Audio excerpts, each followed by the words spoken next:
আসসালামু আলাইকুম প্রিয় দর্শকবৃন্দ, আজ আমি আপনাদেরকে নিয়ে যাব মক্কার একটি প্রাচীন নিদর্শনের ইতিহাসে, যার নাম গলাকাটা মসজিদ। মক্কার মানুষদের কাছে এই নামটি খুবই পরিচিত।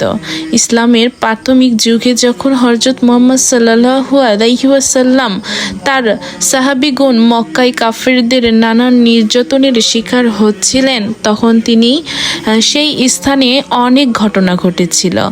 বলা হয়ে থাকে এই জায়গায় একজন কাফের মুসলমানদের কষ্ট দিতে গিয়ে গলায় আঘাতপ্রাপ্ত হয়ে মারা যায়, আর সেই ঘটনার স্মৃতিতেই মসজিদটির নাম হয়ে যায় গলাকাটা মসজিদ।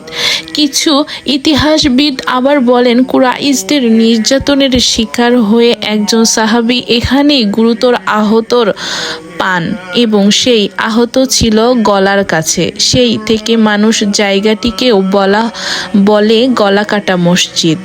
প্রিয় দর্শকবৃন্দ, ইসলাম আমাদেরকে ত্যাগ, সংগ্রাম আর ধৈর্যের শিক্ষা দেয়।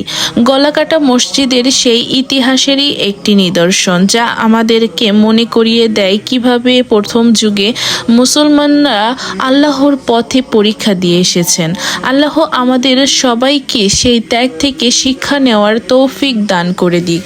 আশা করি আমার ভিডিওটি অবশ্যই ভালো লেগেছে। ভালো লাগলে চ্যানেলটিকে অবশ্যই সাবস্ক্রাইব করবেন, পাশে থাকবেন। ধন্যবাদ।